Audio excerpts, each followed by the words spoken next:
पूछा, इतने पैसे कहाँ से आए? हारू ने कहा, ये हमारे कुल $400 में से ही है और ये एक जरूरी निवेश है क्योंकि एक कंप्यूटर इंजीनियर को आरामदायक कुर्सी की जरूरत होती है। उसी समय गाकू को एहसास हुआ कि हारू उसकी कितनी परवाह करता है। इसके बाद हारू ने कहा कि उन्हें पूंजी इकट्ठा करनी चाहिए और फिर उससे अपना स्टार्टअप शुरू करना चाहिए। लेकिन ये काम बिल्कुल भी आसान नहीं था। उन्होंने कई इन्वेस्टर्स से कांटेक्ट किया, लेकिन सबने मना कर दिया क्योंकि उनके पास कोई स्पष्ट योजना नहीं थी। अब उनकी स्टार्टअप योजना ठप पड़ गई थी। तभी हारू को किसी की याद आई और वह गाकू को सीधा उस इंसान के पास ले गया। वो और कोई नहीं बल्कि खुद कोकुरु थी, जो उस समय बिलियर्ड्स गोलियों वाला खेल खेल रही थी। कोकुरु ने दोनों को देखकर उन्हें नीचा दिखाया कि उन्होंने उससे निवेश मांगने की हिम्मत कैसे की। लेकिन हारू की बात करने की कला बहुत प्रोफेशनल थी। उसने कोकुरु से साफ साफ बात की और यकीन दिलाया कि अगर वो उन पर निवेश करती हैं तो उन्हें बड़ा मुनाफा होगा। कोकुरु को बात में थोड़ा सा रुचि तो आई, लेकिन उसने कहा कि पहले वो कुछ साबित करें। तभी हारू ने कहा,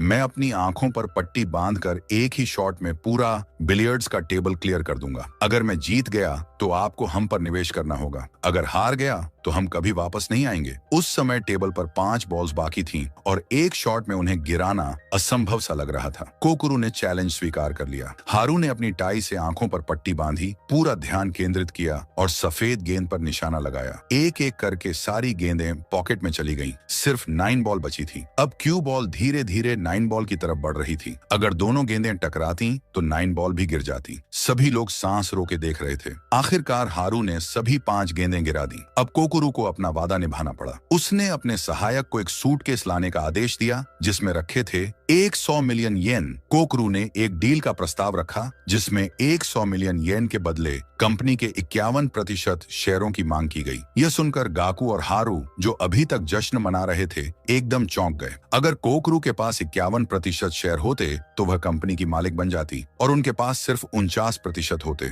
मतलब वे बस उसके नौकर बनकर रह जाते। ये बात उन्हें बिल्कुल मंजूर नहीं थी, इसलिए उन्होंने तुरंत वहां से उठकर निकलने का फैसला किया। हालांकि वे निवेश पाने में नाकाम रहे, फिर भी उनका मनोबल ऊंचा था और उन्होंने साथ में जाकर शराब पीने का मन बना लिया। अचानक इस दौरान उन्होंने एक अहम जानकारी सुनी। ड्रैगन बैंक एक सिक्योरिटी प्रतियोगिता आयोजित करने जा रहा था। गाकू के अनुसार इस प्रतियोगिता में दुनिया भर के नामी हैकर हिस्सा लेने वाले थे। अगर कोई इसमें पहला स्थान जीतता तो बहुत सारी बड़ी कंपनियों का ध्यान उसकी ओर जाता। हारू ने तुरंत इस मौके को पहचान लिया और गाकू से इस प्रतियोगिता में हिस्सा लेने को कहा। उसे पूरा भरोसा था कि गाकू की स्किल्स से वह जीत सकता है और यहीं से उनका बिजनेस शुरू हो सकता था। लेकिन गाकू को अपने कौशल पर संदेह था और वह हिचकिचा रहा था। गाकू के जवाब का इंतजार किए बिना हारू ने खुद ही उसे प्रतियोगिता के लिए रजिस्टर कर दिया। कुछ ही समय बाद क्वालिफायर राउंड